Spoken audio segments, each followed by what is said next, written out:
मैंने पढ़ा इसको डिजायर पे पढ़ा हमारे वेबसाइट की Sattila Ekadashi, sesame seeds are more auspicious than anything else. तो उस दिन पे सेसमे सीड्स खाने चाहिए. Good girl. कुछ बेटा ध्यान दे धन्वंतरी ना. हाँ.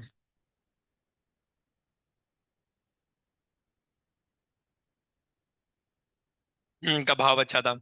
वही हुआ. अच्छे लोगों के साथ हमेशा अच्छा होता है बेटा. यस.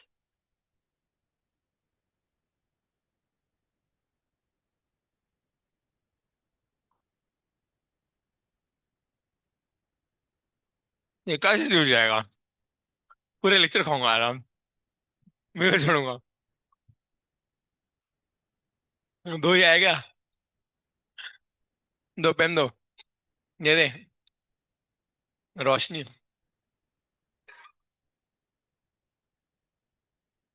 मकर संक्रांति को ब्लैक पेन देगा. सब लोग. व्हाइट तो नहीं है ये बट. ओह नहीं क्रीम है ये. Beige beige. ए बेज है रे नालायक को.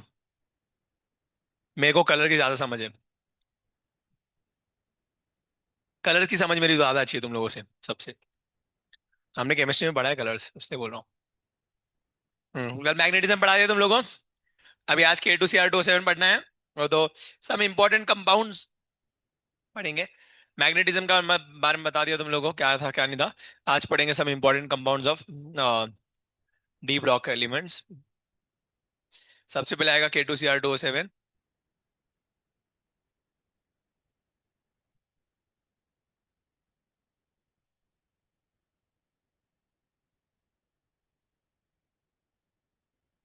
रोम रोम भाई. ध्यान देंगे क्या है क्या नहीं. यस. ओ सुनते जाओ.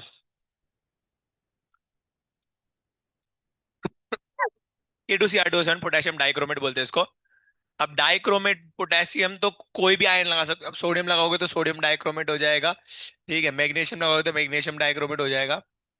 कोई भी आयन लगा सकते हो बाहर. काउंटर आयन से मतलब नहीं. मेन मतलब ऐसे Cr2O7 2 - इसको बोलते हैं डाइक्रोमेट आयन. क्या बोलेंगे.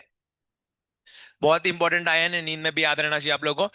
इसके ऊपर बहुत सारे क्वेश्चंस आएंगे. पूरा केमिस्ट्री इसके अराउंड घूमती है. बहुत ही इंडस्ट्रियल रिवोल्यूशन में बहुत ज्यादा इसने हेल्प किया है. इंडस्ट्री में बहुत ही अच्छा ऑक्सीडाइजिंग एजेंट. मल्टीपल इंडस्ट्रीज के अंदर काम आने वाला है ना. बात करेंगे पोटेशियम डाइक्रोमेट की. बनते कैसे है क्या है ये क्यों है ये हम अगर जो भी है सब समझेंगे. देखते जाओ भैया. अगर मैं बात करता हूँ भैया इसकी तो आप लोगों को ये सब चीजें याद रखनी है कुछ. इसका एक भाई होता है उसको बोलते हैं क्रोमेट आयन. क्या बोलते हैं. ये भी बहुत इंपॉर्टेंट है. सॉल्ट एनालिसिस पूरा इसी से भरा हुआ मिलेगा आपको. सॉल्ट में बहुत बार इसको यूज करोगे. क्रोमेट. ठीक है. Cr O4 2 - similar to your sulphate. Similar to your sulphate. Sulphate याद है आप लोगों को. वैसे ही क्रोमेट होता है. वहां पे सल्फर था यहाँ पे क्या बोलते हैं क्रोमियम है. क्रोमेट पीला रंग का होता है. क्लियर. ये खाली बेसिक मीडियम में एग्जिस्ट करता है. कौन से मीडियम में एग्जिस्ट करता है. बेसिक मीडियम इसका फेवरेट मीडियम है. बेसिक मीडियम में एग्जिस्ट करता है.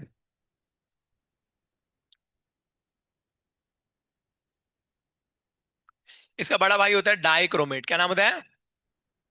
दो क्रोमियम को मिक्स कर दे देना. दो क्रोमेट को मिक्स करेंगे तो क्या बन जाता है. डाइक्रोमेट. समझ में आएगा. एक ऑक्सीजन को कम करना पड़ता है इसमें से. तो बनता है डाइक्रोमेट. अभी डाइक्रोमेट जो होता है ये होता है ऑरेंज रंग का. देख के समझ में आ रहा है तुम लोगों को. यस. और ये एसिडिक मीडियम में होता है. कौन से मीडियम में होता है. एसिडिक मीडियम में. तो दोनों के दोनों जो है वो क्या है इंटर कन्वर्टेबल है with respect to pH. With respect to pH change होने से दोनों क्या हो जाएंगे इंटर कन्वर्ट हो जाएंगे. तो अगर मैं यहाँ पे एसिडिक मीडियम डाल दूंगा तो क्या हो जाएगा क्रोमेट का डाइक्रोमेट. और अगर बेसिक डाल दूंगा तो डाइक्रोमेट का क्या हो जाएगा क्रोमेट. समझ में आया. अगर मैं ऑक्सीडेशन नंबर की बात करता हूं तो ध्यान से देखो जरा. ऑक्सीडेशन नंबर यहाँ पे निकालो जरा कितना है क्रोमियम पे. निकालो क्रोमियम पे एक्स. तो +6 आ रहेगा. और यहाँ पे निकालो यहाँ पे +6 आ रहेगा. जर क्रोमियम वर +6 असणार मग डी मध्ये 0 इलेक्ट्रॉन असणार बरोबर का. देखो क्रोमियम की इलेक्ट्रॉनिक कॉन्फ़िगरेशन क्या होती है 4s1 3d क्या होती है 4. सो 3d5. अब अगर इसमें +6 ले आऊंगा तो +6 में 6 के 6 इलेक्ट्रॉन निकल जाएंगे तो 3d0 हो जाएगा क्या. तो डी मध्ये 0 इलेक्ट्रॉन है तरी पण हा कसा है कलरफुल है बरोबर. येलो कलर है ना. तो डी में 0 इलेक्ट्रॉन फिर भी कलर है तो रीजन क्या होगा एलएमसीटी. चार्ज ट्रांसफर, समझ में आएगा। फिर पक्का कलर का रीजन क्या होगा, charge transfer, that is LMCT, clear. इथे बघा, क्रोमेट वर डायक्रोमेट वर क्रोमियम वर किती आहे, +6 आहे. +6 म्हणजे 3D मध्ये शून्य इलेक्ट्रॉन आहे. मग 3D मध्ये शून्य इलेक्ट्रॉन तरी पण ऑरेंज कलरचा आहे, मग काय ना, तुमचा चार्ज ट्रांसफर, कळलं सगळ्यांना। यस, तो इसको याद रखने का। अब तो अभी हम जो है इस तरीके से दोनों को क्या कर सकते हैं, इंटरचेंज कर सकते हैं। तो मैंने यहाँ पे सारी इन्फॉर्मेशन लिख के रखी है, देखो जरा। 3D में जीरो होता है इसलिए एलएमसीटी करता है, इसमें भी 3D में जीरो होता है इसलिए क्या होता है, एलएमसीटी। ये खाली एसिडिक मीडियम में एग्जिस्ट करेगा, ये कौन से मीडियम में करेगा एग्जिस्ट, बेस में। दोनों एक दूसरे के अंदर इंटर कन्वर्टेबल होते हैं depending upon the pH. PH dependent conversion होता है। पीएच को आप एसिडिक में कन्वर्ट कर दो तो डाइक्रोमेट बन जाएगा, बेसिक में पीएच को शिफ्ट कर दो तो क्या बन जाएगा, क्रोमेट बन जाएगा, ठीक है। तो इस तरीके से आप लोग, ये दोनों का एक्सचेंज होता है। अब बात करेंगे स्ट्रक्चर की। स्ट्रक्चर बड़े सिंपल है, क्रोमेट का स्ट्रक्चर आपको बताने की जरूरत नहीं है, आप लोगों को रेजोनेंस जब पढ़ाया था मैंने स्ट्रक्चर सिखाए हुए। सल्फेट के स्ट्रक्चर जैसा होता है, एक क्रोमियम पे 4 ऑक्सीजन, जितने पे माइनस उन पे सिंगल बॉन्ड, जिन पे माइनस नहीं उन पे डबल बॉन्ड। डाइक्रोमेट को थोड़ा सा ध्यान से देख लेना, डाइक्रोमेट में बीच में एक ऑक्सीजन की ब्रिज होती है ना, बीच में एक ऑक्सीजन ब्रिज बनाओ, क्रोमियम ऑक्सीजन क्रोमियम। बच्चे कितने, 7 है, 7 में से एक ऑक्सीजन बीच में चला गया, तो बच्चे कितने, 6। 3 13, 3 मिला कर दो। दो पे माइनस है, किसी दो पे माइनस दे दो, एक पे इस पे माइनस दे दिया, बाकी पे डबल बॉन्ड। तो इसे बोलते हैं तुम्हारा डाइक्रोमेट, समझ में आएगा। अब बात करेंगे डाइक्रोमेट। डाइक्रोमेट में ब्रिज वाले कार्बन और क्रोमियम ऑक्सीजन कितनी बॉन्ड है, दो। दो ब्रिज वाली क्रोमियम ऑक्सीजन, और टर्मिनल वाली कितनी दिख रही है तुम लोगों को, 10 टोटल। 10 कैसे आएंगे, बिकॉज पाई बॉन्ड्स भी गिनने हैं, 1 2 3 4 5। 1 2 3 4 5, तो टर्मिनल वाली कितनी हो जाएंगी, टोटल 10 हो जाएंगी। टर्मिनल मतलब एंड वाली, ठीक है, ब्रिज वाली मतलब बीच वाली, ठीक है। समझ में आ रहा है बेटा, क्या नाम था तेरा, वो तेजस्विनी एक्सप्रेस, ठीक है। वो लंबे कोट वाली तू ही थी वो। तू इतने दिन कहाँ गायब थी फिर, बच्चे बड़े तेरे लग्न हो गया, लंदन का कोई लड़का ढूंढ के लग्न करा दिया, ठीक है। बढ़ते आगे, स्ट्रक्चर याद रखने का, स्ट्रक्चर इंपॉर्टेंट है। स्ट्रक्चर का भी वही पूछे थे, स्ट्रक्चर के बारे में इंफॉर्मेशन। यस, बॉन्ड ऑर्डर आपको पता है, रेजोनेंस होगा, रेजोनेंस होने से बॉन्ड ऑर्डर क्या होता है, एवरेज हो जाएगा ना। टोटल नंबर ऑफ बॉन्ड्स कितनी है, 1 2 3 4 5 6, 6 बॉन्ड है। सिग्मा बॉन्ड्स कितनी है, 4, 6/4, बॉन्ड ऑर्डर कितना है, 1.5, ठीक है। बढ़ते आगे, ये तो हो गए स्ट्रक्चर की बातें। अब बात करेंगे प्रिपरेशन की। प्रिपरेशन की रिएक्शन जो एनसीईआरटी में दी होती है, बच्चों को पढ़ने के बाद भी समझ में नहीं आती, और उसके ऊपर बहुत सारे क्वेश्चन आते हैं। अगर आप एनसीईआरटी देखोगे तो एनसीईआरटी में ये रिएक्शन दी हुई है 3 4 स्टेप्स के अंदर, बट बच्चे लोग इसको पढ़ते ही नहीं है, क्योंकि बच्चों को समझ में नहीं आती। टीचर लोग पढ़ाते नहीं, उनको समझ में नहीं आती, इसलिए। हम जब कॉलेज में थे तो हमारी टीचर पढ़ाती नहीं थी, बोलती थी ऐसा होता है, इसको याद रखने का बस, ठीक है। तो ये रिएक्शन दी हुई है आपकी पोटेशियम डाइक्रोमेट की प्रिपरेशन की। मैं आपको सिंपल तरीका बताता हूँ, उस तरीके से आप लोग याद रखना, आपको जो है इजीली याद हो जाएगा। कैसे याद करते हैं, ध्यान से समझो, पे अटेंशन। सबसे पहले आप लोगों को ऑब्वियस सी बात है, अगर आपको पोटेशियम डाइक्रोमेट बनाना है, क्या बनाना है, पोटेशियम डाइक्रोमेट, ये हमारा टारगेट है, this is our target, potassium dichromate. तो फॉर ऑब्वियस रीजन आपको क्रोमियम चाहिए होगा, क्लियर है, बिकॉज इसमें क्रोमेट है तो क्रोमियम चाहिए होगा। तो हम लोग क्या करेंगे, क्या कर रही है तो ऐसे गुस्से में बुक पलट रही है, कोई बड़ी बात नहीं बेटा। 8वां, 12th की बुक, 8वां चैप्टर, ठीक है। धड़ा बाद में देखना है, ध्यान से। तो देखो जरा, पे अटेंशन, पोटेशियम डाइक्रोमेट है, तो फॉर ऑब्वियस रीजन हमें क्या, किसका और चाहिए होगा, क्रोमियम का और चाहिए होगा, बिकॉज क्रोमियम नहीं होगा तो फिर पोटेशियम डाइक्रोमेट कैसे बनाओगे, सही है। तो क्या बनाएंगे हम लोग, क्रोमियम का और लेके आएंगे, तो तेरी और क्रोमियम का और लेके आएंगे। क्रोमियम का और होता है क्रोमाइट, क्या नाम होता है, क्रोमाइट। क्रोमाइट और होता है FeCr2O4, ये होता है तुम्हारा क्रोमाइट। और क्लियर हो गया, ये इस तरीके से नहीं मिलता है ना, एक्चुअल में ऐसा होता है, देखो एक्चुअल में ऐसा होता है, FeO.Cr2O3, इस तरीके से आपको क्रोमियम का और एक्चुअल में मिलता है, जिसमें आयरन का भी ऑक्साइड होता है, क्रोमियम का भी ऑक्साइड होता है। इसे दो अलग अलग ऑक्साइड होता है, बट एनसीईआरटी में सीधा डायरेक्टली ऐसे लिख देते हैं। तो जो भी एनसीईआरटी में लिखा उसको याद कर लेना, ठीक है। तो क्रोम, ध्यान से सुनते जाओ, क्या लिया, क्रोमियम का और लिया। और का मतलब समझ आते हो तुम लोग, क्या होता है, व्हाट इज और, इम्प्योर फॉर्म, क्या होता है, इम्प्योर फॉर्म, ठीक है। बहुत बढ़िया। तो अगर कोई गाना गाए, खींचे मुझे कोई डोर तेरी और तेरी और, मतलब तुम्हें इम्प्योर फॉर्म की तरफ बुला रहे हो, समझ में आया? बहुत बढ़िया, यही ना, मतलब और का मतलब क्या होता है, इम्प्योर फॉर्म होता है। जैसे अगर कोई बोले खींचे मुझे कोई डोर तेरी और, मतलब इम्प्योर फॉर्म की तरफ जाना है ना। बढ़ते आगे, यस। तो और जो है ये क्रोमाइट और है, क्रोमाइट और गंदा होता है, और का मतलब होता है इम्प्योर, तो इसको क्या डालेंगे, washing powder Nirma, washing powder Nirma. ये वो होगा washing soda, sodium carbonate, washing soda में डालेंगे। और थोड़ा सा जो है श्वास, कार्बन डाइऑक्साइड नहीं, सॉरी क्या बोलते हैं, ऑक्सीजन, ऑक्सीजन डालेंगे, समझ में आएगा। बहुत बढ़िया, तो ये डाल देंगे, करेंगे रिएक्शन, रिएक्शन करेंगे तो यहाँ पे देखो हम तुमको क्या मिलेगा, सोडियम क्रोमेट, क्या मिलेगा, सोडियम का क्रोमेट, सोडियम का क्या मिलेगा? क्रोमेट। क्लियर हो गया क्या? बहुत बढ़िया। और रिएक्शन बेसिक मीडियम में कराना, बेसिक मीडियम में कराओगे तभी रिएक्शन होगी, तो ये याद रखना, बेसिक मीडियम में रिएक्शन होनी चाहिए। अब देखेंगे भैया, ये हो गया सोडियम क्रोमेट। अभी मैंने आपको एक बात बताई थी, सोडियम क्रोमेट जो है, यहाँ पे क्रोमेट आयन है, तो क्रोमेट आयन का रंग कौन सा होता है? पीला होता है। अभी देखा ना हमने। अब बोलो सर ये तो सोडियम क्रोमेट है, वो तो क्रोमेट है। सामने वाले सोडियम से पोटेशियम लगाओ, सोडियम लगाओ, कुछ भी लगाओ, क्रोमेट का कलर क्या होगा? पीला ही होगा। समझ में आएगा? काउंटर आयन से फर्क पड़ेगा नहीं। तो ये क्रोमेट का कलर क्या होगा? पीला। क्लियर। अभी हमें बनाना क्या था बताओ जरा? Potassium dichromate. बना क्या? क्रोमेट। बट क्रोमेट का यूज करके हम लोग डाइक्रोमेट बना सकते हैं क्या? हाँ। खाली क्या करना पड़ेगा बताओ जरा? अभी हमने क्या किया, क्रोमेट में खाली क्या डाल दो? एसिड। एसिड डालने का क्या बन जाएगा? डाइक्रोमेट। तो बस क्रोमेट तो बनी गया। क्रोमेट के अंदर हम क्या डालेंगे? एसिड। तो एसिड डाल देंगे, तो सोडियम क्रोमेट था हमारे पास, सोडियम क्रोमेट में डाल दिया एसिड। कोई भी एक एसिड ले लो, H2SO4 ले लिया, HCl ले लिया, कोई भी एक एसिड ले लेना, तुरंत किसमें कन्वर्ट हो जाएगा? सोडियम के डाइक्रोमेट में। सोडियम डाइक्रोमेट मिल गया। यस, बट हम लोगों का टारगेट क्या है? This is our target, potassium dichromate. और हमें बना क्या है? Sodium dichromate. तो हमको यहाँ पे पोटेशियम लगाना पड़ेगा क्या? तो कोई भी ऐसा कंपाउंड जिसमें पोटेशियम हो, KCl, KI, ठीक है, जिसमें भी पोटेशियम लगा हो कोई भी कंपाउंड ले लेना। ठीक है, KCl ले लिया मैंने, यहाँ पे क्या बन जाएगा? K2Cr2O7 बन गया ना। तो बस यही है प्रिपरेशन मेथड। तो प्रिपरेशन मेथड में ध्यान से सुनो, क्या बोलिए? क्रोमियम का ओर लेने का, क्लियर हो गया, उसको वॉशिंग पाउडर निरमा में डालने का, और साथ में थोड़ा सा सुहास डालने का। क्लियर हो गया क्या? बहुत बढ़िया। सुहास नहीं, सुहास लड़के का नाम होता है। ठीक है, सुहास डालने का, उसके बाद क्या हो जाएगा? यहाँ पे ये तीनों मिक्स होंगे तो क्या बनेंगे? Sodium chromate. क्या बनेगा? सोडियम क्रोमेट पीले रंग का सॉल्यूशन होता है, इसके अंदर क्या डालने का? एसिड। एसिड डालोगे तो क्या बन जाएगा? Sodium dichromate. और इस सोडियम को हटा के पोटेशियम लगा देने का, बन जाएगा पोटेशियम डाइक्रोमेट। समझ में आएगा? अब सवाल ये आता है, सर ये क्यों नहीं बनाते, इससे क्या प्रॉब्लम है? ये भी तो ऑरेंज रंग का होता है, ये भी नारंगी रंग का होता है, दोनों ऑरेंज, दोनों भगवाई है, तो प्रॉब्लम क्या है? प्रॉब्लम ये होती है कि ये बहुत ज्यादा सॉल्युबल होता है, बहुत ज्यादा क्या होता है? सॉल्युबल होता है, तो इससे रिएक्शन में जो है प्रॉब्लम आ जाती है, रिएक्शन की रिएक्शन प्रॉपर से होती नहीं है, इसलिए सोडियम डाइक्रोमेट बनाते नहीं हम लोग, पोटेशियम डाइक्रोमेट बनाते हैं, बिकॉज ये बहुत ही ज्यादा सॉल्युबल होता है, एक्सिस सॉल्युबल होता है। और ज्यादा सॉल्युबिलिटी के कारण जो है रिएक्शन में मोलैरिटी और बाकी सारी चीजों के अंदर प्रॉब्लम्स आनी शुरू हो जाती है ना, स्टोइशियोमेट्रिक कोएफिशिएंट्स में प्रॉब्लम आती है ना, लॉ ऑफ डाइल्यूशन सुना होगा आप लोगों ने, तो लॉ ऑफ डाइल्यूशन की वजह से इसमें प्रॉब्लम्स आने शुरू हो जाते हैं। क्लियर। तो इसलिए हम लोग सोडियम डाइक्रोमेट नहीं बनाते। तो तुम अगर एग्जाम में पूछे सोडियम डाइक्रोमेट की जगह पे हम पोटेशियम डाइक्रोमेट क्यों प्रेफर करते हैं? Because sodium dichromate is highly soluble. क्या बोला? Highly soluble. क्लियर हो गया? इसलिए सोडियम डाइक्रोमेट यूज नहीं करेंगे, हम क्या यूज करेंगे? Potassium dichromate. क्लियर। बहुत बढ़िया। अब इसके साथ यहाँ पे क्या होगा, तो देखो जरा, यहाँ पे भी कुछ बनता है, और क्या बनता है? यहाँ पे आयरन है, तो आयरन यहाँ पे कितना? आयरन जो है यहाँ पे, बिकॉज +2 में होता है, यहाँ पे आयरन जो है वो ऑक्सीडाइज हो जाएगा, +3 में चला जाएगा, तो आयरन का Fe2O3 बन जाएगा, आयरन का ऑक्साइड। समझ में? और साथ में कार्बन डाइऑक्साइड साथ में क्या देगा? ऑक्सीजन का क्या हो जाएगा? Carbon dioxide. समझ में आएगा? बहुत बढ़िया। और जो है आयरन +2 में था, यहाँ पे +2 से कहाँ चला गया? +3 में। समझ में आएगा? अब इसमें से कुछ इंपॉर्टेंट चीजें याद रखने के लिए, ये अलग अलग स्टेट की बात है, ये होता है तुम्हारा लिक्विड स्टेट में, और आयरन ऑक्साइड जो होता है वो तुम्हारा सॉलिड स्टेट में होता है, और ये तो तुम्हारा गैस ही होता है, तुमको ऑलरेडी पता ही है।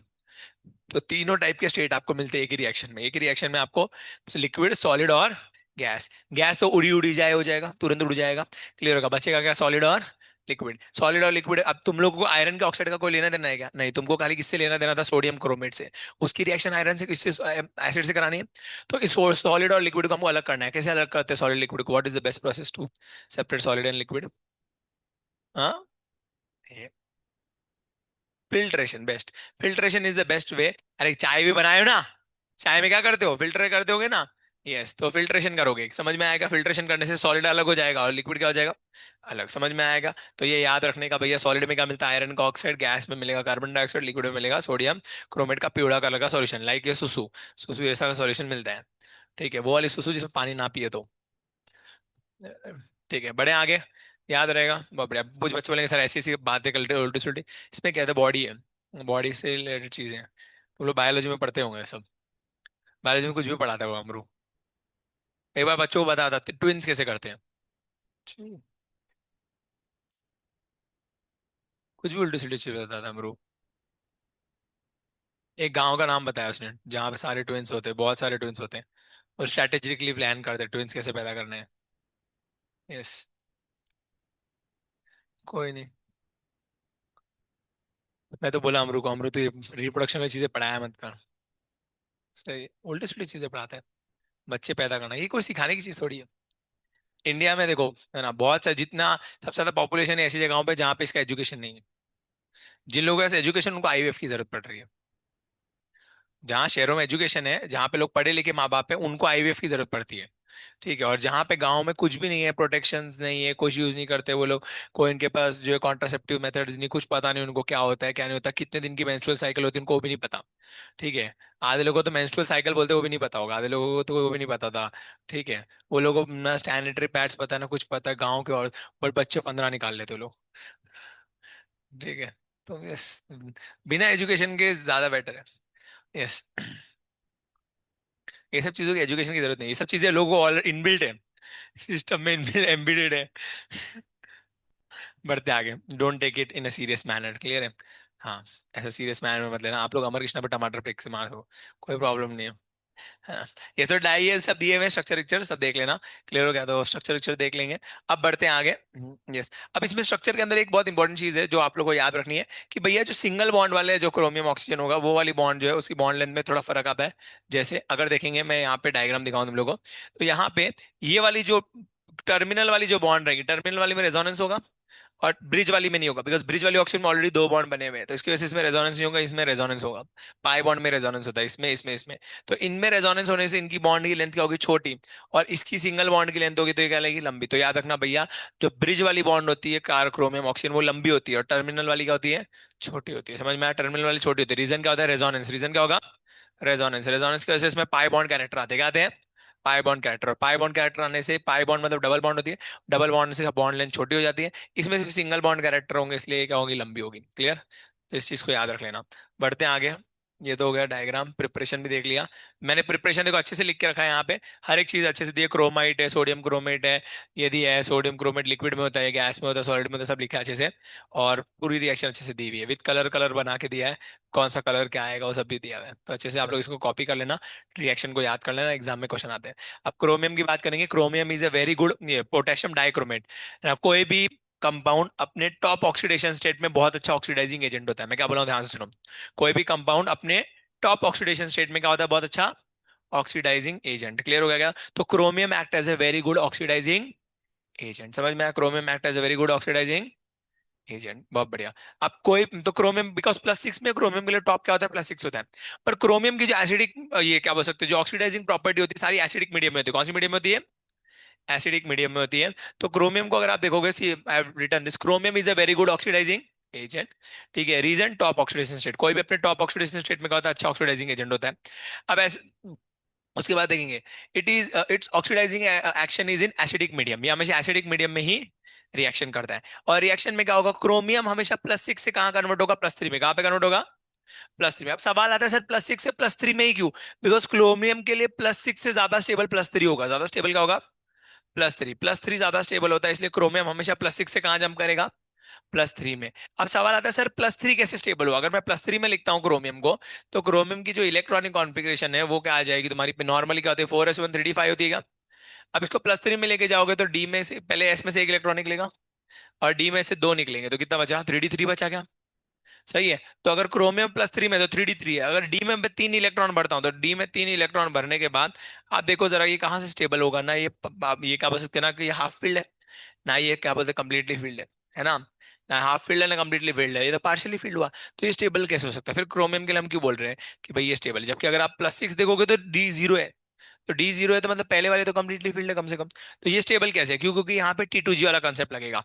क्रोमियम जो है क्या बोल सकते हैं, जब आप स्प्लिटिंग कराओगे तो स्प्लिटिंग करने के बाद क्या होता है, नीचे T2G आता है, ऊपर क्या आता है, Eg। अब T2G में 3 इलेक्ट्रॉन है, 1 2 3, तो T2G हाफ फील्ड हो जाएगा क्या, तो T2G हाफ फील्ड होने की वजह से क्रोमियम +3 का होता है स्टेबल। तो आपको पूछेंगे भैया क्रोमियम +3 इतना स्टेबल क्यों होता है, रीजन क्या होता है, T2G हाफ फील्ड, क्या बोलोगे, T2G हाफ फील्ड, याद रहेगा सब लोगों को, बहुत बढ़िया। इसलिए क्रोमियम क्या करता है तुम्हारा, क्रोमियम जो है वो +6 से कहाँ जंप करता है, +3 में। रीजन क्या बताया सीधे, chromium +3 is stable because of the half field T2G orbital. मैंने सब चीज एकदम अच्छे से लिख के रखा है, तुम लोग यहाँ से कॉपी कर सकते हो। क्लियर हो गया, तो क्रोमियम जब भी +6 में रहेगा, +6 से कहाँ जाएगा, +3 में। कौन सी मीडियम में होगा ये, ऑक्सीडाइज, ये क्या एसिडिक मीडियम में, कौन सी मीडियम में, एसिडिक मीडियम में ही रिएक्शन होगी। क्लियर बहुत बढ़िया। अब क्रोमियम ऑक्सीडाइजिंग एजेंट है, ऑक्सीडाइजिंग एजेंट का काम क्या होता है, सामने वाले का इलेक्ट्रॉन ले लेना, सामने वाले का इलेक्ट्रॉन।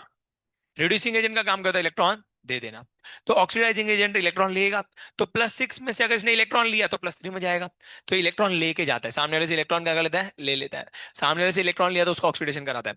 अब ऑक्सीडेशन कराने की क्रोमियम की रिएक्शंस है, क्रोमियम ऐसे ऑक्सीडेशन कराता है। अब कैसे याद रहेंगे सब इतनी सारी रिएक्शंस, तो बहुत ही आसान है, ध्यान से देखो जरा क्या रिएक्शन क्या नहीं है। अगर मैं बात करता हूँ आयरन की ऑक्सीडेशन कराएगा क्रोमियम, किसकी कराएगा, आयरन। आयरन के दो चार्ज होते हैं, +2 और +3, फेरस और फेरिक। तो फेरस में रहा तो फेरस को ऑक्सीडाइज करके किस में कन्वर्ट कर देगा, फेरिक। टिन के दो होते हैं, स्टैनस और स्टैनिक।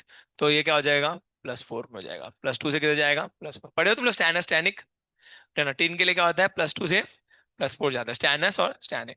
तो ये आयरन इसमें चला जाएगा। आयोडाइड, आयोडाइड जो होता है आयोडीन पे माइनस होता है, ये आयोडीन में कन्वर्ट हो जाएगा, सही है। और सल्फाइड जो है वो सल्फर में कन्वर्ट हो जाएगा। तो ये चार ही चीजें इनको याद रख लेना, फिर से सुनो जरा मैं कहता हूँ। आयरन +2 में, फेरस का फेरिक, स्टैनस का स्टैनिक, समझ में आया। आयोडाइड आयोडीन, आयोडाइड आयोडीन, और सल्फाइड है वो सल्फर में कन्वर्ट हो जाएगा, समझ में आएगा। तो ये याद रखना भैया। तो अगर आपके नेगेटिव वाले हैं वो जीरो में कन्वर्ट हो जाएंगे, क्लियर हो गया क्या। और आई ये +2 +3 में, और ये क्लियर हो गया। तो ये मैंने यहाँ पे सारी रिएक्शंस लिख के दिए सीधे। क्रोमियम डाइक्रोमेट आयन है, अगर आयरन के साथ रिएक्ट करेगा तो यहाँ पे +2 से किस में कन्वर्ट कर देगा, +3 में, समझ में आया। और खुद किस में कन्वर्ट हो जाएगा, क्रोमियम +6 से कहाँ गया, प्लस। अब ये समझ में आता है मैंने क्या लिखा है सर, ठीक है। और क्रोमियम जो है टिन के साथ रिएक्ट करेगा, +4 में कन्वर्ट करेगा। ये सारी चीजें अच्छे से याद रखने का, क्लियर हो गया क्या, बहुत बढ़िया। अब इसकी ये हाफ रिएक्शन, इसको पूरा बैलेंस करने का, सो क्या करना, बैलेंस करना। बैलेंसिंग तुम लोग को रेडॉक्स में सिखाई होगी। तो मैंने यहाँ पे एक बैलेंसिंग करके दिखाई है आयरन के साथ। ऐसे अब बाकी चारों के साथ भी, बाकी तीनों के साथ भी आप बैलेंसिंग कर सकते हो। बैलेंसिंग के क्वेश्चन बहुत ज्यादा आते हैं, तो आज आपके लिए होमवर्क यही रहेगा कि आप सारे बैलेंसिंग कर लेना, क्लियर हो गया। तो यहाँ पे आपका पोटेशियम डाइक्रोमेट के जो मेजर पार्ट है वो कंप्लीट होता है। नेक्स्ट बचता है KMnO4, वो नेक्स्ट क्लास में हम लोग कंटिन्यू करेंगे। KMnO4 और बाद में फिजिकल प्रॉपर्टीज बचेंगे। तो हार्डली मेरे हिसाब से 2 या 3 लेक्चर और बचे हुए हैं। 2 से 3 लेक्चर में हम लोग कंप्लीट कर लेंगे। अगर हम 1.5 घंटे का पूरा एक लेक्चर लेते हैं जैसे कल लिया था, तो हमारा ऑलमोस्ट मेरे को लगता है 2 लेक्चर में भी हो जाएगा। तो नेक्स्ट जो भी लेक्चर होगा उसमें 1 या 2 लेक्चर में हम लोग DNA ब्लॉक कंप्लीट करेंगे and will start P block. Pen किसका है ये, हाँ, happy Makar Sankranti to each and everyone. Hopefully everyone have a very good new year of or a new day, अगर आप देखेंगे तो। बिकॉज ये स्वर्ग का नया साल है, पता है आप लोगों को, हेवनली प्लैनेट्स का नया डे होता है ना। 6 मंथ्स इज हमारे यहाँ के, जो वहाँ का एक पूरा दिन, है ना, वहाँ का एक दिन जो है वो क्या होता है, यहाँ का 24 मंथ्स होते हैं, 12 मंथ्स होते हैं वहाँ का एक दिन। तो वहाँ का एक दिन इज यहाँ का 12 मंथ्स। तो वहाँ पे जब रात्रि का समय होता है उसको दक्षिणायन बोलते हैं, ठीक है। और जब क्या बोल सकते हैं दिन का समय होता है उसको उत्तरायण बोलते हैं। तो आज के दिन से, उत्तरायण के दिन से जो है क्या बोल सकते हैं, स्वर्ग के गेट भी खुल जाते हैं और वहां से मॉर्निंग उनका स्टार्ट होता है। तो this is the very auspicious time of their, है ना। और आज वैसे संक्रांत हर टाइम आती है, बट मकर संक्रांत बहुत ज्यादा स्पेशल होती है। सन एंटर्स इनटू अ न्यू, क्या बोल सकते हैं, ये हाउस। और ये बहुत ही ऑस्पिशियस माना जाता है, क्लियर है। तो आप लोग मकर संक्रांति के दिन पे सूर्य को देखना और सूर्य की पूजा करना, ये बहुत ज्यादा उचित माना जाता है। अब ब्लैक पहनने का रीजन ये है कि बिकॉज ब्लैक ज्यादा एब्जॉर्ब करता है सूर्य की किरणों को। तो सूर्य की जितने भी सारी ये हैं आपके ब्लेसिंग्स है वो आपको मिले। और सबसे इंपॉर्टेंट चीज आप सुनते होंगे कि हम लोग पतंग उड़ाते हैं। तो पतंग उड़ाने का मेन रीजन ये होता है कि जो एक छोटा बच्चा होता है वो सूर्य के दर्शन कर सके with the help of the kite. Because kite एक ऐसा फेस्टिवल है जिसमें आप सबसे ज्यादा ऊपर की तरफ देखते हो, सही है। तो उससे जो है मैक्सिमम टाइम आपको सूर्य के क्या होते हैं, दर्शन होते हैं उस दिन पे। तो बच्चों के लिए वो उस तरीके से जो है, ताकि वो सूर्य देव के किरणों के अंदर रहे उस दिन पे और ज्यादा से ज्यादा उनके दर्शन करें, इसलिए काइट हम एज अ फेस्टिवल जो है सेलिब्रेट करते हैं ऑन द डे ऑफ क्या मकर संक्रांति। ऐसा ही कुछ उसका ये नहीं है कि भाई ऐसे बना रहे। बट काइट को उड़ाने का सबसे, क्योंकि काइट रात में तो नहीं उड़ाते, काइट तो दिन में उड़ाते हैं तो सूर्य के समक्ष, सूर्य को देखते हुए उड़ाना इस मकर संक्रांति में। और बहुत सारी चीजें हैं। भीष्म देव जो इसी दिन का वेट करते हैं, अगर आप देखोगे तो उत्तरायण आए तब जाके वो अपना शरीर जो है उसके लिए वो वेट करते हैं। जब कुरुक्षेत्र की रणभूमि में वो जो है उत्तरायण का वेट करते हैं ताकि वो अपना शरीर त्याग सके। ऐसे तो बहुत ही ऑस्पिशियस है, और भी बहुत सारे मल्टीपल इवेंट्स हुए हैं। कभी बाद में टाइम मिलेगा तो आपको बताऊंगा। It's very auspicious Makar Sankranti. तो आप लोग अच्छे से सेलिब्रेट कीजिए इसको, माला ज्यादा कीजिए सबसे बेस्ट वही रहता है कि वी चैंट मोर राउंड्स, सबसे बेस्ट वही। तो आप लोग अगर 2 माला करते हो तो 4 कीजिए, 4 करते हो तो 6 कीजिए, आप एक्स्ट्रा राउंड्स कीजिए। हरे कृष्णा।